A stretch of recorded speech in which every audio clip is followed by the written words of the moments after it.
यहाँ पे खड़े हैं बिहार विशेष सर्वेक्षण कार्यक्रम के तहत। बिहार विशेष सर्वेक्षण बंदोबस्त अधिनियम 2011 बना और उसका नियमावली 2012 में बना था और फिर संशोधित अधिनियम 2017 में और उसका नियमावली संशोधित 2019 में बना। उसी नियमावली के आधार पर आज हम लोग बिहार विशेष सर्वेक्षण के तहत सर्वेक्षण की प्रक्रिया को आगे बढ़ाने के लिए आए हैं। मैं विशेष सर्वेक्षण कानूनगो आपके अंचल भभुआ से जितेंद्र कुमार साहू हूँ।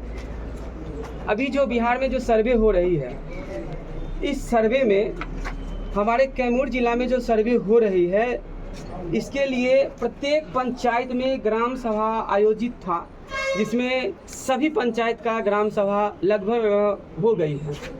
ग्राम सभा के बाद जो है अब मुख्य रूप से रैयत का काम हो जाता है। अभी जो सर्वे जो हो रही है, इस सर्वे को 22 फॉर्म में डिवाइड किया गया है, 22 प्रपत्र में, जिसको हम लोग सर्वे का फॉर्म बोलेंगे।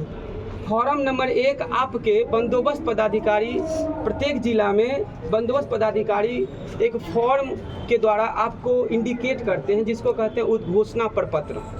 उद्घोषणा प्रपत्र के द्वारा आपके जिले के बंदोबस्त पदाधिकारी महोदय पूरा कैमूर जिला में उद्घोषणा कर दिए कि आपके जिला में आज से सर्वे का कार्य शुरू हो रहा है। जितने भी रैयत हैं अपनी आर मेर को ठीक कर लीजिए, आपकी जो दखल दहानी है उसको सही कर लीजिए, आपके पास जो साक्ष्य है जीर्ण शीर्ण है या जहाँ यहाँ यत्र तत्र है तो उसको आप एकत्रित कर लीजिए। इसके बाद हमारे सर्वे कर्मी जब आपके यहाँ जाएंगे, आपके राजस्व ग्राम में जाएंगे, तो अब उनको आप ये साक्ष्य के साथ उनको यदि किसी प्लॉट पर जाएंगे, कोई पेड़ उनको कटाने की आवश्यकता हो गई कि हम यहाँ से मेजरमेंट उठाएंगे, ये मेरा ट्रांजैक्शन है और यहाँ से हम मेजरमेंट उठाते हैं तो पूरा मौजा मेरा आसानी से मापा जा सकता है, तो उस पेड़ को कटवाने का अधिकार भी विशेष सर्वेक्षण अमीन को या सर्वे कर्मचारी को दिया गया है। इसके बाद बंदोबस्त पदाधिकारी सर के उद्घोषणा के बाद रैयतों का काम हो जाता है। आपके पास जितनी ज़मीन है, जिस प्रकार की ज़मीन है, उस ज़मीन का विवरण आपको इस प्रपत्र नंबर 2 में, प्रपत्र नंबर 1 बंदोबस्त पदाधिकारी के द्वारा दिया गया है। अब प्रपत्र नंबर 2 में आप सभी रैयत स्वघोषणा के स्वरूप फॉर्म भर के जमा करेंगे। जो ये मेरा प्रपत्र नंबर ये 2 हो गया। ये प्रपत्र नंबर 2 में आप इस जमीन से संबंधित जो भी स्वघोषणा है, जितना भी ज़मीन है, जहाँ भी ज़मीन है, जैसा भी ज़मीन है, उसका स्वघोषणा भरेंगे। स्वघोषणा भरने के बाद क्या करेंगे, इस प्रपत्र को, जैसे कि मान लीजिए आपके ज़मीन में दान में मिल गया, ठीक है, थोड़ा उधर जाके बात करिए सर, डिस्टर्ब मत करिए।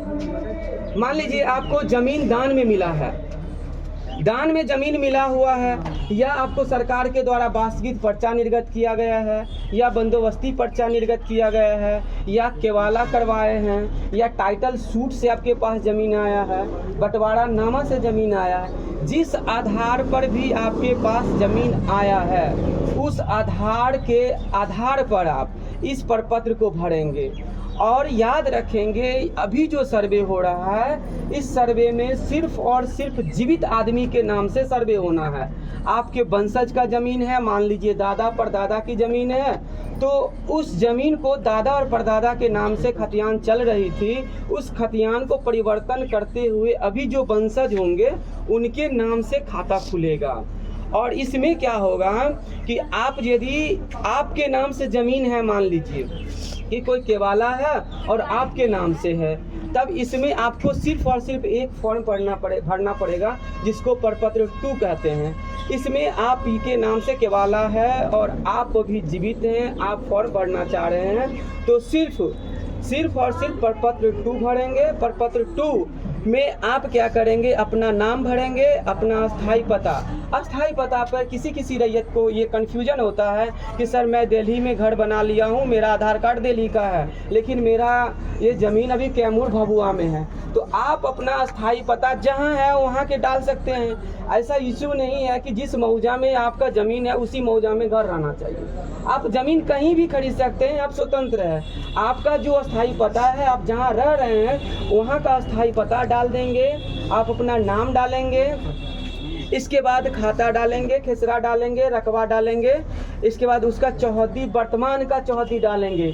मान लीजिए 5 साल पहले का केवाला है, 10 साल पहले का केवाला है, आपके उत्तर का आदमी बेच लिया, दक्षिण का आदमी दूसरा हो गया, तो केवाला के अनुसार चौहद्दी नहीं डालना है। अभी वर्तमान में जो चौहद्दीदार हैं, उत्तर, दक्षिण, पूरब, पश्चिम, वह चौहद्दी डालेंगे। इसके बाद आपका ज़मीन का किस्म क्या है।